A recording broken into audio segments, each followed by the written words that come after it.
Hello everyone, welcome to Advait education. तो अभी तक आप लोगों ने क्या देखा? न्यूमेरिकल कंप्लीट हो गया, चार्ज से रिलेटेड, करंट से रिलेटेड, और न्यूमेरिकल आप लोग वहां पे देख लेना। I is equal to N E A V D से रिलेटेड न्यूमेरिकल आप देख लेना। ड्रिफ्ट वेलोसिटी से रिलेटेड न्यूमेरिकल। हाँ, ड्रिफ्ट वेलोसिटी के बारे में बात हो रही तो एक चीज और बता दूं कि किसी भी इलेक्ट्रॉन की ड्रिफ्ट वेलोसिटी बहुत ही स्लो होता है। मतलब एक इलेक्ट्रॉन को एक पॉइंट से दूसरे पॉइंट जाने में काफी ज्यादा टाइम लगता है।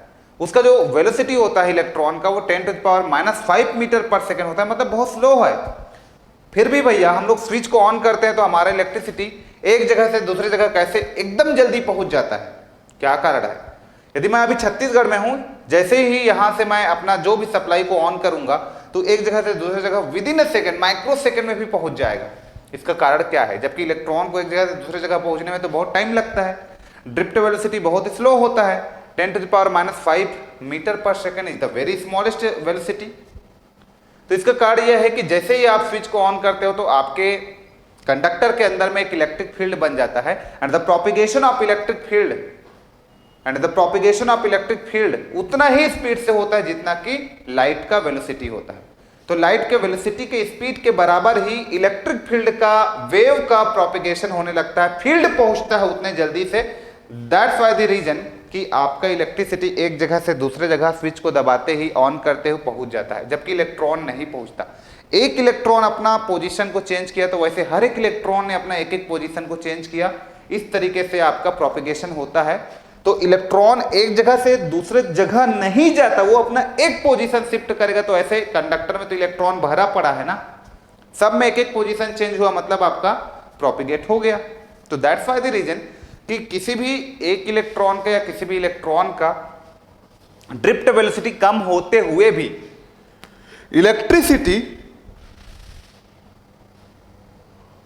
एक जगह से दूसरे जगह स्विच को दबाते ही पहुंच जाता है। तो प्रोपिगेशन ऑफ इलेक्ट्रिक फील्ड ये बोल सकते हो आप, इलेक्ट्रिक फील्ड के प्रोपिगेशन के कारण। ठीक है, अभी के लेक्चर में हम लोग क्या देखने वाले हैं? अभी के लेक्चर में जितना आपका पोटेंशियल होता है, ईएमएफ होता है, पोटेंशियल होता है, पोटेंशियल डिफरेंस होता है, ये सब के बारे में बातें करूंगा। राइट, तो सबसे पहले आप लोग हेडिंग डाल लो बेटा ईएमएफ, और रेजिस्टेंस वगैरह के बारे में मैं बातें करूंगा। तो पहला हेडिंग डाल लो आप लोग यहाँ पे ईएमएफ। फर्स्ट हेडिंग आप लोग डाल दीजिए इस वाले लेक्चर में ईएमएफ, है ना। इसके बारे में बातें करना स्टार्ट करता हूं मैं। ईएमएफ, ईएमएफ का फुल फॉर्म होता है इलेक्ट्रोमोटिव फोर्स। ईएमएफ का फुल फॉर्म क्या होता है? Electromotive force. ईएमएफ का फुल फॉर्म क्या होता है? Electromotive force. ओके, ईएमएफ का फुल फॉर्म होता है इलेक्ट्रोमोटिव फोर्स। ईएमएफ क्या होता है यार? जैसे कि आपके पास एक पंप सेट है, एक पंप है और एक पाइप उसमें जुड़ा हुआ है। आप क्या करते हो कि पाइप के अंदर में बहुत सारे वाटर को डाल देते हो, तो पंप क्या करता है? एक प्रेशर क्रिएट करता है और उस वाटर को उस पाइप में चलाते रहता है। सेम काम यहां पे आपका करता है ईएमएफ। इलेक्ट्रोमोटिव फोर्स, विद्युत वाहक बल, मतलब इलेक्ट्रॉन को चलाने वाली फोर्स, कंडक्टर में इलेक्ट्रॉन को मूव कराने वाली फोर्स है वो ईएमएफ। आ रहा है बात समझ में? तो ईएमएफ का डेफिनेशन आप कैसे बोलते हो? ईएमएफ या पोटेंशियल सेम चीज है। EMF is the electromotive force, मतलब ये क्या करता है? इलेक्ट्रॉन को मूव कराने वाली फोर्स, है ना, जो इलेक्ट्रॉन को मूव कराती है। या फिर सिंपली इसी को क्या बोल देते हो आप लोग? पोटेंशियल बोल देते हो। इसी को आप क्या बोल देते हो? सिंपली पोटेंशियल, विभव हिंदी में। आ रहा है बात समझ में? पोटेंशियल। अब देखो दोनों में, या वोल्टेज, इसका यूनिट क्या है? दोनों का यूनिट होता है voltage. Voltage is the unit of EMF या पोटेंशियल, है ना। तो क्या होता है? जब किसी यूनिट पॉजिटिव चार्ज को इनफाइनाइट डिस्टेंस से इलेक्ट्रिक फील्ड के किसी पॉइंट पे लाने के लिए जो आपको वर्क डन की नीड होती है या जो एनर्जी होती है, that is called your potential, है ना।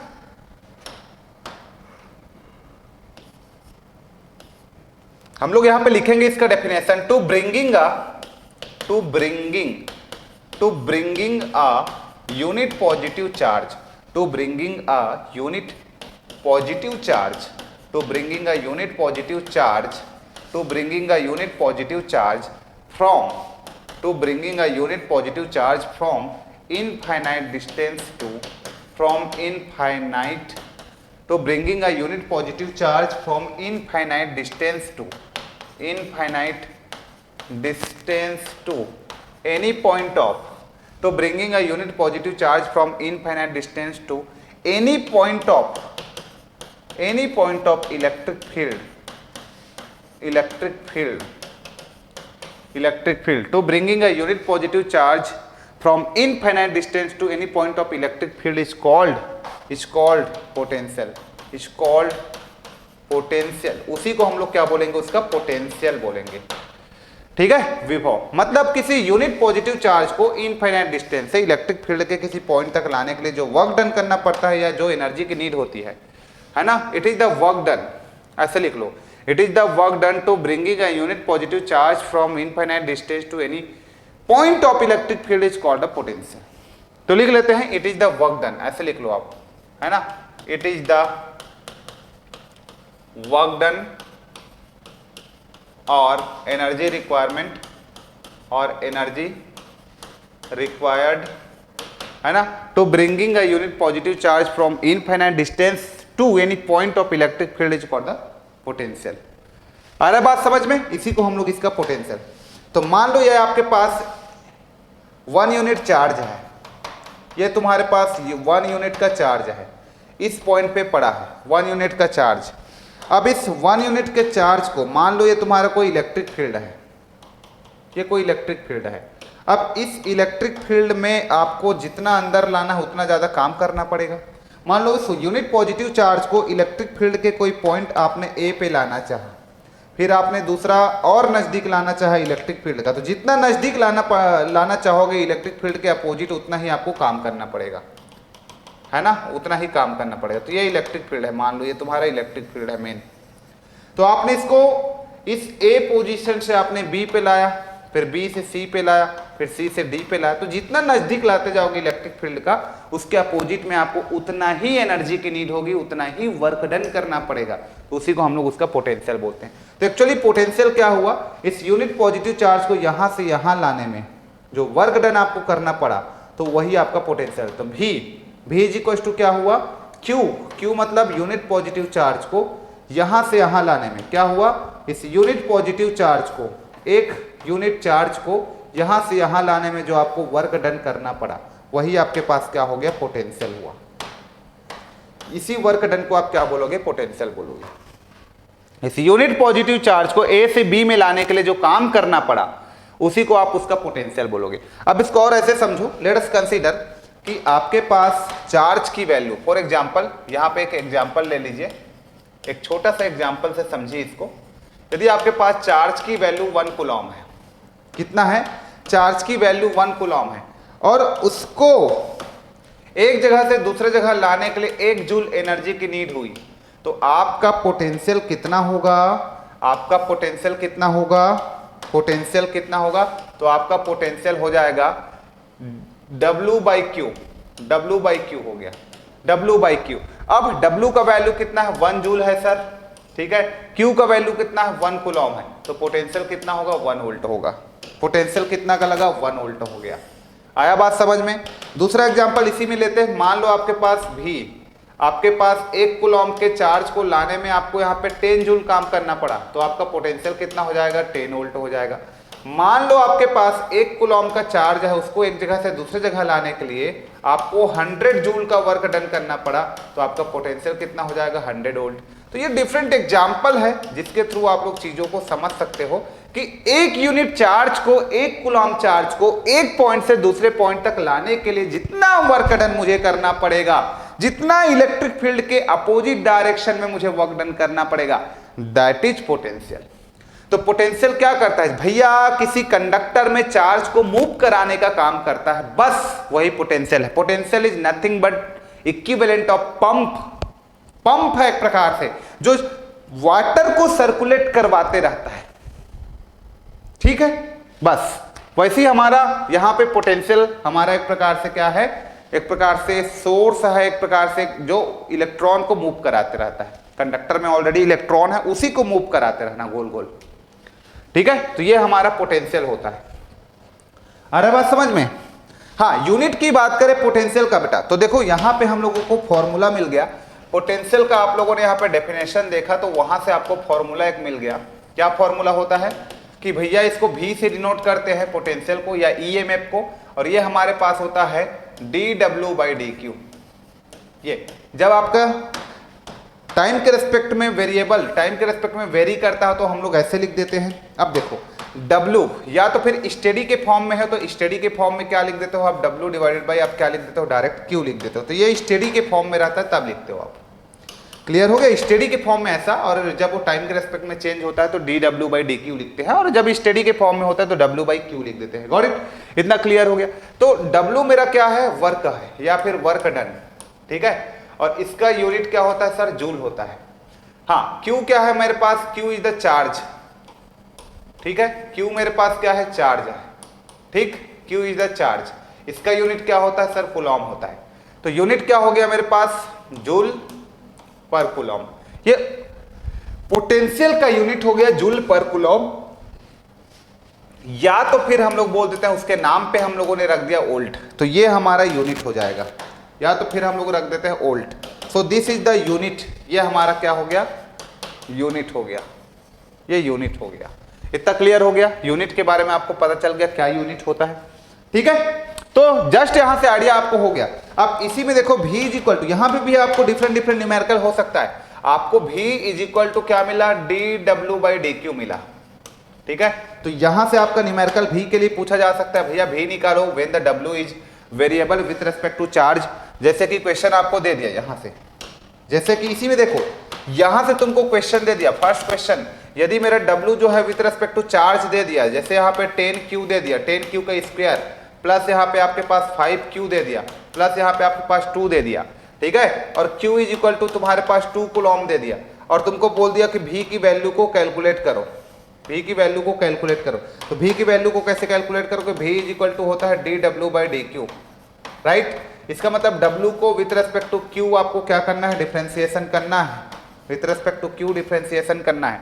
तो W को विथ रेस्पेक्ट टू Q आप डिफरेंशिएट, ये जब वेरिएबल के फॉर्म में देगा तब की बात है। अरे कांस्टेंट के फॉर्म में देगा तब तो सिंपल न्यूमेरिकल बनेगा। जब वेरिएशन के फॉर्म में देगा 10Q² प्लस 5Q प्लस 10, इस तरीके से W जो है with respect to charge change हो रहा है तो आपको डिफरेंशिएशन करके निकालना पड़ेगा, जैसे आप लोगों ने चार्ज करंट वाला देखा था। तो यहां पे आपके पास क्या है, W का वैल्यू 10, Q का स्क्वायर प्लस 5Q प्लस ये आपके पास कितना है, 2 है। So your answer you will get कितना आ जाएगा, 10 इंटू 2 20Q आपके पास आ गया ये, और 5 ये आपके पास आ गया 5, 20Q प्लस आपके पास आ गया 5 आ गया, ओके। 10 इंटू 2 20Q हो गया प्लस 5 आपके पास ये आ गया V का वैल्यू। Got it. अब V का वैल्यू यहाँ पे आ गया तो तुमको Q का वैल्यू दिया होगा उसको पुट करो, 2 कूलॉम, तो ये हो जाएगा तुम्हारा 20 इंटू 2 और ये हो जाएगा प्लस का 5। सो V you will get your answer 20 into 2 40, 40 plus 5 45 हो जाएगा। सो 45 volt is your right answer, 45 volt is your right answer. ये 45 वोल्ट आपका यहाँ पे करेक्ट आंसर हो जाएगा। इतना क्लियर है, 45 volt is the right answer. Got it, yes. सभी लोग जल्दी बताइए ये क्या आपका आंसर जो है बिल्कुल एकदम करेक्ट हो जाता है। इस तरीके से आपको दिया जाएगा। दूसरा यार, दूसरा टाइप का जो न्यूमेरिकल है वो तो सिंपल है। यदि आपको ऐसा दे दिया कि भैया यहाँ पे आप वोल्टेज की वैल्यू को कैलकुलेट करो when the W is equal to 10 joule, है ना, और यहाँ पे Q charge is equal to आपको दे दिया 2 कूलॉम है, तो भैया वोल्टेज को निकालो करके ऐसा दे दिया। तो वोल्टेज को निकालो बोलेगा तो भैया वोल्टेज को अपन तो सिंपल निकाल सकते हैं, है ना। फर्स्ट यहाँ पे वोल्टेज को अब मेरे को निकालना है, तो जस्ट मेरे पास क्या हो जाएगा W/Q। तो ये तो स्टेडी वाला है, W का वैल्यू 10 जूल है, ठीक है, और Q का वैल्यू मेरे पास 2 है, तो 10/2 कितना हो गया, 5 वोल्ट लिख सकता हूँ या जूल पर कूलॉम लिख सकता हूँ, तो 5 वोल्ट मेरा आंसर। तो ये तो एकदम सिंपल क्वेश्चन हो गया। ये आपके पास क्वेश्चन नंबर 2 बहुत ही इजी हो गया, ठीक। और क्या पूछा जा सकता है यहाँ से, और क्या पूछा जा सकता है। थर्ड क्वेश्चन आप लोगों को क्या दिया जा सकता है यहाँ से, देखिए क्वेश्चन नंबर 3 ये दिया जा सकता है कि आपने देखा V इज इक्वल टू आपके पास होता है dW/ आपने देखा dQ। ये क्वेश्चंस होता है ना, V is equal to dW/dQ। Got it. अब मान लो यहां से मैं यहां से भी क्वेश्चन बनाना चाहूं आपका कि dW इज इक्वल टू मेरे पास क्या हो जाएगा V into dQ, so W is equal to आपका integration of V into d Q हो जाएगा, होगा कि नहीं, होगा ना। ये हो जाएगा W is equal to integration of V D Q, इतना हो जाएगा। अब मान लो तुम्हारे पास फिर से वोल्टेज को विथ रेस्पेक्ट टू Q यहाँ पे दे दिया, तो ये फॉर्मूला को यूज करके आप लोग यहाँ से यूज कर सकते हो। Q का वैल्यू यहाँ पे लिख सकते हो 0 से Q तक का आपका जो भी वेरिएबल रहेगा उसको। तो W को इस तरीके से आपको निकाला जा सकता है, जूल को इस तरीके से आपको जूल के फॉर्म में निकाला जा सकता है। तो W भी इस तरीके से आप निकाल सकते हो, जैसे उसमें चार्ज को निकाल रहे थे ना, सिमिलरली यहाँ पे भी निकाल सकते हो। ठीक है, सेम कॉन्सेप्ट को यहाँ पे भी यूज कर सकते हो आप। ठीक, जैसे करंट के लिए आप क्या लिखते थे, करंट के लिए I is equal to D Q by D T लिखते थे ना, ये इस तरीके से। हाँ, या तो फिर आप चार्ज को क्या लिख देते थे, I इंटू टी लिख देते थे। ठीक, तो यहाँ पे भी एरिया मेथड को यूज करके आप चीजों को आप निकाल लेते थे। वैसे यहाँ भी बोला जा सकता है ना भैया, यहाँ भी तो वोल्टेज इज इक्वल टू हो जाएगा D W by D Q हो जाएगा ना। और मान लो यहाँ पे डायरेक्ट दिया रहता W का वैल्यू तो V इंटू क्यू आपका होता ना, ये भी तो लिखा जा सकता है। तो यहाँ पे भी आप क्या कर दोगे, यदि आपका V वर्सेस Q ग्राफ दिया रहेगा तो यहाँ पे भी सेम कॉन्सेप्ट यूज कर लो ना, इस तरीके से सेम कॉन्सेप्ट यूज कर लो। यदि तुमको दे दिया कि भैया ये ग्राफ एक दे दिया इस तरीके का, ये इस तरीके का ग्राफ दे दिया तुमको, ये इस तरीके का, देखो इस तरीके का ग्राफ दे दिया, और ये तुम्हारे पास क्या है, वोल्टेज है, और यहाँ पे तुम्हारे पास क्या है, चार्ज है, ऐसा। ठीक, और ये 0 हो गया। लेट से यहाँ पे वोल्टेज आपका दे दिया है 10 वोल्ट, ये 10 वोल्ट, ये 2 कूलम, और यहाँ पे 4 कूलम, करेक्ट। और तुमको W पूछ लिया तो भैया W एरिया मेथड से निकाल लो यार। तो W इज इक्वल टू मेरे पास क्या होगा, W टोटल W मैं निकालूंगा, तो W is equal to area 1 plus area 2, और उससे निकालना है तो उससे निकाल लो, सब बता चुका हूँ आपको बेसिक कॉन्सेप्ट। तो यहाँ से W की वैल्यू को निकालोगे तो एरिया 1 और एरिया 2 को ऐड कर दो। एरिया 1 जस्ट क्या है, राइट एंगल ट्राइंगल है। तो W इज इक्वल टू यहाँ पे एरिया 1, एरिया 1 मेरे पास क्या हो जाएगा 1/2 इंटू बेस इंटू हाइट, यहाँ से यहाँ कितना 10 है तो ये 10 हो गया, प्लस इसका निकाल लो, ये एरिया 1 ये एरिया 2। तो सेम कॉन्सेप्ट जो चार्ज और करंट के लिए आपने किया था वही कॉन्सेप्ट ये इसके लिए भी किया जा सकता है। तो आप सभी लोग बस डाटा को मैं चेंज करूंगा, यहाँ पे भी I के जगह में V लिखूंगा और यहाँ पे T के जगह में Q लिखूंगा, बस बाकी वेरिएशन मेरा डाटा का रहेगा, बाकी कॉन्सेप्ट वही है। तो चीजों को एक बार समझिए। एरिया 2 निकालूंगा तो एरिया 2 मेरा 4 माइनस 2 कितना आएगा, 2 आएगा, और हाइट कितना है मेरे पास 10 है तो ये 10 हो गया।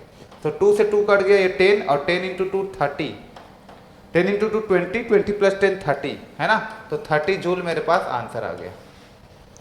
Got it. तो इस तरीके से कॉन्सेप्ट मैं यूज इसके लिए भी कर सकता हूं यदि चाहूं तो। ओके, तो पोटेंशियल क्या है, पोटेंशियल क्या है, पोटेंशियल मतलब किसी यूनिट पॉजिटिव चार्ज को एक जगह से दूसरी जगह लेके जाने के लिए जो वर्क डन करना पड़ता है, वो आपका इलेक्ट्रिक फील्ड तक लेके जाने के लिए जो वर्क डन करना पड़ता है, दैट इज पोटेंशियल। ईएमएफ क्या है, इलेक्ट्रोमोटिव फोर्स, एक प्रकार से फोर्स जो इलेक्ट्रॉन को कंडक्टर में मूव कराता हो। जैसे बैटरी, बैटरी का क्या होता है, जो वोल्टेज होता है दैट इज योर ईएमएफ, है ना। तो किसी दो टर्मिनल के cross voltage when the terminal is open circuited and EMF जो होता है it is the cos of current, ये करंट के लिए क्या होता है, कॉस होता है। ठीक, और जब पोटेंशियल डिफरेंस पढ़ोगे तो इसी करंट के कारण ये क्लोज्ड पाथ में पोटेंशियल डिफरेंस बनेगा। तो ईएमएफ किसी ओपन टर्मिनल के क्रॉस का वोल्टेज होता है व्हेन द करंट इज 0। समझ में आ रहा है। तो ये सब चीज आपको समझना पड़ेगा पहले। तो सबसे पहले देखो कोई ईएमएफ क्या है पूछे आपको, अभी जैसे आपने पोटेंशियल वगैरह देखा, बेसिकली वही आपका ईएमएफ है। तो उसी के फॉर्म में मैं थोड़ा चीजों को और कनेक्ट कर रहा हूं, पोटेंशियल में ही अब ईएमएफ बता रहा हूं। मान लो तुम्हारे पास कोई बैटरी है, मान लो तुम्हारे पास कोई बैटरी है, चीजों को समझना, ये बैटरी है। If it is your battery, तो इस बैटरी में आपके पास दो टर्मिनल होगा इस तरीके से, एक टर्मिनल ये हो गया और दूसरा टर्मिनल तुम्हारा ये हो गया, दूसरा टर्मिनल तुम्हारे पास ये हो गया। ठीक, अब देखो इन दो टर्मिनल के क्रॉस, इन दो टर्मिनल के अक्रॉस मान लो ये तुम्हारा 10 वोल्ट का बैटरी है, मान लो ये तुम्हारा 10 वोल्ट का बैटरी है। तो ये जो 10 वोल्ट तुम्हारा दिख रहा है ना, ये 10 वोल्ट यहाँ पे जो दिख रहा है ना, ये क्या है, यही इसका ईएमएफ है, यही इसका ईएमएफ है। तो ईएमएफ क्या होता है, किसी दो ओपन टर्मिनल, मान लो ये तुम्हारा प्लस है और ये माइनस है, तो यहाँ पे प्लस और माइनस के बीच का ही वोल्टेज है, मान के चलो ये समझ में आ रहा है। और यहाँ पे जब आपका टर्मिनल ओपन होगा that means current equals to 0, तब दो टर्मिनल के क्रॉस जो वोल्टेज होगा दैट इज योर ईएमएफ। तो ईएमएफ इस करंट का कॉस है, मतलब यहां से जो करंट निकलेगा उसका कारण बनने वाला है। और पोटेंशियल डिफरेंस जो आएगा, मान लो यहां पे मैं कोई रेजिस्टेंस कनेक्ट कर देता तो पोटेंशियल डिफरेंस क्लोज्ड पाथ में ही आता है। तो potential difference is nothing but the drop across any terminal, any element, किसी भी एलिमेंट के क्रॉस जो ड्रॉप होता है उस ड्रॉप को पोटेंशियल डिफरेंस का बोलेंगे, या किसी दो टर्मिनल के बीच के डिफरेंस को, when the circuit is closed, और उसमें जो करंट फ्लो होगा वो इस ईएमएफ के कारण फ्लो होगा। तो यहां पे जो करंट है वो आपका इस ईएमएफ का कॉस है, और पोटेंशियल डिफरेंस में यदि इसको क्लोज्ड पाथ कर दोगे या किसी एलिमेंट से कनेक्ट कर दोगे रेजिस्टेंस वगैरह से, उसके कारण जब उसमें कोई करंट फ्लो होगा तो जो उसमें इफेक्ट है वो आपका क्या होता है, वो आपका पोटेंशियल डिफरेंस का है। तो चीजें धीरे धीरे हम लोग को समझ में आएगा, पोटेंशियल डिफरेंस क्या है, ईएमएफ क्या है, ये क्या है, वो क्या है, सब चीज हमको समझ में आएगा। तो ईएमएफ अभी हमको समझ में आ गया। यदि मैं पोटेंशियल डिफरेंस की बात करूं, पोटेंशियल डिफरेंस की बात करूं, यहां पे देखो पोटेंशियल डिफरेंस की मैं बात करूं यहां पे, अभी सबको डिफरेंस में दोनों में क्या है बताऊंगा अच्छे से। पोटेंशियल डिफरेंस, पोटेंशियल डिफरेंस की मैं बात करूं, पोटेंशियल डिफरेंस है ना, तो difference of potential between two terminal है ना, हम लोग इसको क्या लिखते हैं, difference of potential, difference of potential between two terminal, difference of potential between two terminal is called potential difference. जैसे कि सर मान लो ये तुम्हारा बैटरी है, समझना आप, मान लो ये तुम्हारा बैटरी है, तो ये बैटरी का तो एक अपना ईएमएफ होगा, तो इस बैटरी का मान लो इतना ईएमएफ है, इस बैटरी का इतना ईएमएफ है, ठीक है। लेट अस कंसीडर कि ये 10 वोल्ट का तुम्हारा बैटरी है, 10 वोल्ट इसका ईएमएफ है, तो ये 10 वोल्ट इसका ईएमएफ है। अब मान लो मैं तुम्हारा बोलूंगा कि इसमें कोई एलिमेंट मैंने एक क्लोज्ड पाथ में रेजिस्टेंस कनेक्ट कर दिया इस तरीके से, ठीक है, इस तरीके का मान लो डिफरेंट मैंने ना रेजिस्टेंस कनेक्ट कर दिया। मान लो this is your plus, this is your minus, तो भैया प्लस से माइनस की ओर मेरा करंट जो है फ्लो होने लगेगा, समझना मेरे बात को, प्लस से माइनस की ओर मेरा करंट फ्लो होने लगेगा। तो यहां से मेरा करंट निकलेगा, यहां से, यहां से, यहां से, यहां से, यहां से, यहां से, और यहां से वापस आ जाएगा। लेट से मैंने एक एग्जांपल लिया कि भैया ये मेरा 2 ओम का रेजिस्टेंस, 2 ओम का रेजिस्टेंस, और ये भी 2 ओम का मेरा रेजिस्टेंस है। अब सब 2 ओम का रेजिस्टेंस है, मेरे पास 10 वोल्ट का बैटरी, तो सिंपल सी बात है, यहाँ पे 2.5 वोल्ट का ड्रॉप होगा, यहाँ पे भी 2.5 वोल्ट का ड्रॉप होगा, यहाँ भी 2.5 वोल्ट का ड्रॉप या 2.5 वोल्ट का ड्रॉप। तो यदि मैं पूछूं पोटेंशियल डिफरेंस क्या है आपसे, तो मान लो ये तुम्हारा ए है, ये तुम्हारे पास बी है, ये तुम्हारे पास सी है, ये तुम्हारे पास डी है, ये तुम्हारे पास ई है। तो पोटेंशियल डिफरेंस बोलो तो ए और बी के बीच का पोटेंशियल डिफरेंस आ रहा है 2.5, बी और सी के बीच का पोटेंशियल डिफरेंस 2.5, ए और ई के बीच का पोटेंशियल डिफरेंस 10। ये होता है पोटेंशियल डिफरेंस। तो किसी भी एलिमेंट के किसी दो टर्मिनल के बीच में जो पोटेंशियल डिफरेंस होगा, potential difference between two terminal, उसी को हम लोग उसका पोटेंशियल डिफरेंस बोलेंगे। Difference of potential between two terminal for the potential difference.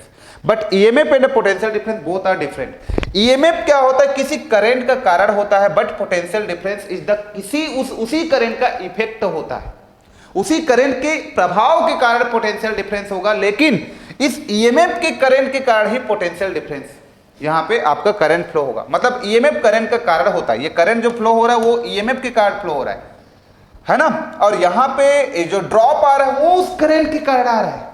तो ईएमएफ के कारण करंट फ्लो होता है और करंट के कारण जो ड्रॉप आता है that drop is nothing but potential difference. I hope चीजें क्लियर हो गया। तो ईएमएफ जो होता है किसी दो टर्मिनल का वोल्टेज होता है when the terminal is open circuited, और पोटेंशियल डिफरेंस जो होता है किसी दो टर्मिनल के बीच का पोटेंशियल का डिफरेंस होता है when the terminal closed circuited, जब उसमें करंट फ्लो हो रहा है तब। तो ये चीजें क्लियर होना चाहिए कि what is EMF, what is potential difference, what is potential, चीजें क्लियर होना चाहिए। तो ये इसी सब चीज को और अच्छे से मैं आप लोगों को समझाता हूं और अच्छे से समझाता हूं। मान लो मेरे पास टोटल ईएमएफ भी है इसका, सो यहां से आप लूप लगाओगे तो अभी आपको आगे पता चलेगा V1 plus V2 plus V3 plus V4, इस तरीके से आप चीजों को लिखो। खैर इसको छोड़ो, चलो मैं आपको समझाता हूं एक बार कि यहां पे ये पोटेंशियल डिफरेंस और ईएमएफ में क्या फर्क है, ईएमएफ में और पोटेंशियल डिफरेंस में क्या अंतर है, समझते हैं। देखना, ईएमएफ इलेक्ट्रोमोटिव फोर्स, पहला पॉइंट देखिए, the difference of potential between the two terminal of a cell that is circuit is open. वही है, मान लो ये तुम्हारे पास कोई सेल है, ये कोई सेल है यहाँ पे और यहाँ पे, तो किसी दो टर्मिनल का डिफरेंस, मान लो ये प्लेट ए है, ये प्लेट बी है, या टर्मिनल ए टर्मिनल बी है, तो टर्मिनल ए और टर्मिनल बी के बीच का जो डिफरेंस है, when the terminals are open, तब जो आपका वोल्टेज आया, तब जो पोटेंशियल में जो डिफरेंस आया, उसी को आपने ईएमएफ बोला। लेकिन याद रखना, यहां पे एक लाइन बोला, when the circuit is open, circuit is open, ये इंपॉर्टेंट है मेरे लिए, सर्किट इज ओपन। अब इसमें सर्किट क्लोज होगा, देखो ये भी डिफरेंस है, the difference of potential between the two terminals of a cell when circuit is drawn from the cell, when current is drawn from the cell that is circuit is closed. तो वहां पे current open, वहां पे circuit open रहेगा, current zero रहेगा, यहां पे आपका सर्किट क्लोज रहेगा, करंट रहेगा, ठीक है। It's called terminal potential difference of the cell, उसको हम लोग पोटेंशियल डिफरेंस बोलेंगे। तो वही चीज है जो समझा रहा था। सेकेंड पॉइंट देखिए, the EMF of a cell independent of the resistance of the external circuit. मतलब भैया यहां पे कितना रेजिस्टेंस कनेक्टेड है, उससे इसके ईएमएफ पे कोई फर्क पड़ेगा क्या? नहीं। यदि ये 10 वोल्ट का है तो भैया 10 वोल्ट रहेगा, चाहे यहाँ पे आप 1000 ओम का रेजिस्टेंस क्यों ना कनेक्ट कर दो, 10 वोल्ट रहेगा। ईएमएफ पे एक्सटर्नल सर्किट एलिमेंट का कोई भी फर्क नहीं पड़ता। तो दूसरा पॉइंट हमको यही बता रहा है कि the EMF of a cell is independent of the resistance of the external circuit, it depends upon the type of cell. Cell के टाइप पे डिपेंड करता है कि प्राइमरी है, सेकेंडरी, निकिल कैडमियम है, ये है, वो है, इतने वोल्टेज का है, ये इस पे डिपेंड करता है, ठीक है। But potential difference between any two points of a circuit is proportional to the resistance between this two point. Correct, सही बात है ना। मतलब ये बोलना चाह रहा है कि भैया पोटेंशियल डिफरेंस जो है वो किसी एक्सटर्नल सर्किट में कितने रेजिस्टेंस कनेक्टेड है उस पर डिपेंड करता है। जैसे कि देखो यहाँ पे 4 रेजिस्टेंस है, तो भाई 2.5 2.5 2.25 दो रेजिस्टेंस रहता, मान लो ये एक हो जाता, ये एक हो जाता, तो 5 वोल्ट। तो यहाँ का जो ड्रॉप आ रहा है भैया वो तो रेजिस्टेंस पे डिपेंड कर रहा है ना। लेकिन ईएमएफ कहाँ डिपेंड कर रहा है? उन सारे रेजिस्टेंस पे। हाँ, पोटेंशियल डिफरेंस यहाँ पे डिपेंड करता है, ईएमएफ डिपेंड नहीं करता।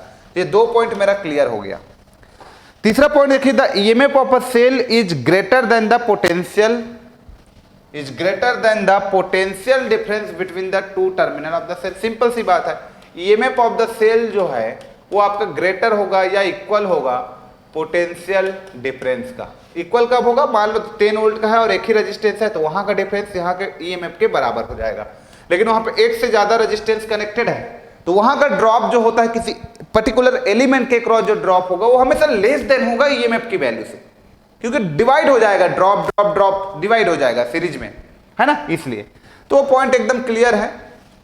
चौथा पॉइंट ये बोलता है the word EMF is reverse for the potential difference of an electric source. It is special terms which indicate the cause of current resulting current. ये एक स्पेशल टर्म्स है जो करंट के कारण को रिप्रेजेंट करता है, इसके कारण ही करंट फ्लो होने लगता है, ठीक है। और यहाँ पे क्या बोल रहा है? The word potential difference is use for measurement made between any two point of the electric circuit. सही बात है यार, किसी पोटेंशियल डिफरेंस टर्म्स को हम लोग यूज करते हैं मेजरमेंट पर्पस के लिए, जब किसी दो टर्मिनल के क्रॉस आपको वोल्टेज को मेजर करना हो, है ना, कि कितना है दोनों टर्मिनल के बीच का पोटेंशियल, उसको मेजर करना हो, तब हम इस वर्ड को पोटेंशियल डिफरेंस वर्ड को यूज करते हैं। और ये जो हमारे पास वर्ड है ईएमएफ, वो होता है कि कोई सेल जो है वो कितना रिजर्व करके रखता है ना, for the potential difference of electric source, वो कितना अपने अंदर में रिजर्व करके रखता है सोर्सेस को, उसको बताता है। और ये मेजर करने के लिए मेजरमेंट क्वांटिटी होता है ना। The word potential difference is use for measurement made between any two point of the electric circuit, ठीक है। It is general terms which indicate the effect of current. So this is the cause of current and this is the effect of current. तो potential difference is the effect of current. Current के प्रभाव होता है, के कारण होता है, और ये करंट का कारण होता है। उसमें जो करंट फ्लो हो रहा है तो भैया ईएमएफ के कारण फ्लो हो रहा है। ड्रॉप हो रहा है तो भैया यहाँ पे पोटेंशियल डिफरेंस के कारण, उसमें करंट के कारण ड्रॉप हो रहा है। यदि पोटेंशियल डिफरेंस हो रहा है तो ड्रॉप के कारण, मतलब करंट के कारण हो रहा है। और इसमें ईएमएफ है तो करंट फ्लो हुआ, करंट है तो ड्रॉप हुआ। तो चीजों को समझो, कौन कॉज है कौन इफेक्ट है, इसको समझिए। तो this is your potential and potential difference. तो इतना आपको पोटेंशियल और पोटेंशियल डिफरेंस में जानना है, और बस आपको जो न्यूमेरिकल बताया वो न्यूमेरिकल को आपको करना है, और इसमें उससे ज़्यादा नहीं समझना है यार, इतना मोर देन सफिशिएंट होता है। बेसिक चीज़ें आना चाहिए कि भैया पोटेंशियल क्या है, पोटेंशियल डिफरेंस क्या है। आ रहा है बात समझ में? पोटेंशियल क्या है, पोटेंशियल डिफरेंस क्या है, इतना समझ में आना चाहिए। अब ये सारे चीज़ें समझ गए, न्यूमेरिकल भी कर लेना, जो कॉन्सेप्ट बताया उसी बेसिस पे न्यूमेरिकल भी बनता है, तो न्यूमेरिकल भी आप लोग कर सकते हो, है ना। तो इतना आपको समझना है इस टॉपिक में। आ रहा है बात समझ में? चलिए अब हम लोग नेक्स्ट टॉपिक यहाँ पे समझेंगे रेजिस्टेंस के बारे में। अगला लेक्चर में हम लोग यहाँ पे समझने वाले हैं रेजिस्टेंस के बारे में, ठीक है। Till then take care, thank you so much.